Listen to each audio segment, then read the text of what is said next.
Now the serpent was more subtle than any beast of the field which the Lord God had made. And he said unto the woman, Yea, hath God said, Ye shall not eat of every tree of the garden? And the woman said unto the serpent, We may eat of the fruit of the trees of the garden. But of the fruit of the tree which is in the midst of the garden, God hath said, Ye shall not eat of it, neither shall ye touch it, lest ye die.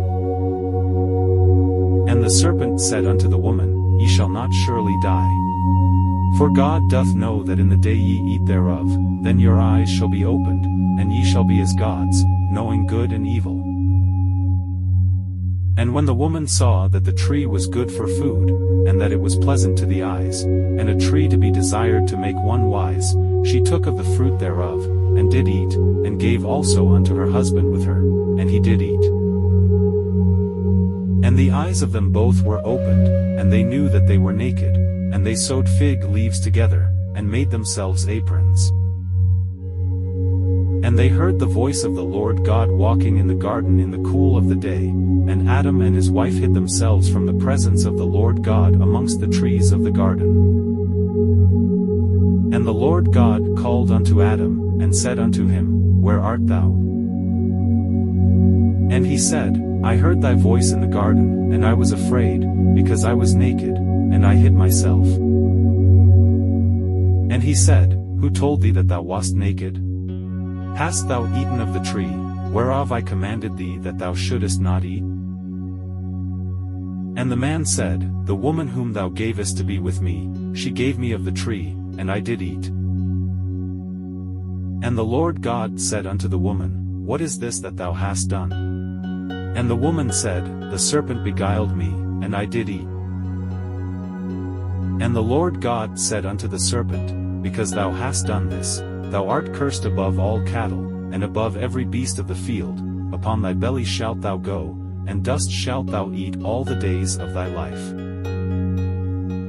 And I will put enmity between thee and the woman, and between thy seed and her seed, it shall bruise thy head, and thou shalt bruise his heel.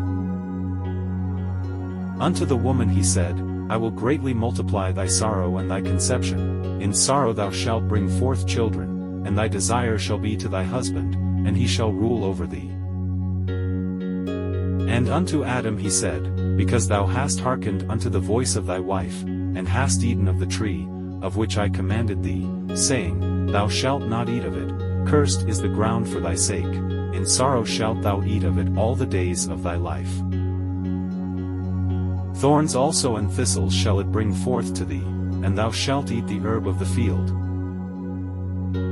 In the sweat of thy face shalt thou eat bread, till thou return unto the ground, for out of it wast thou taken, for dust thou art, and unto dust shalt thou return.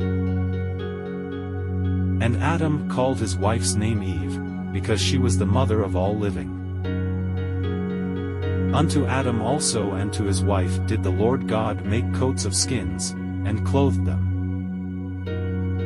And the Lord God said, Behold, the man is become as one of us, to know good and evil, and now, lest he put forth his hand, and take also of the tree of life, and eat, and live forever.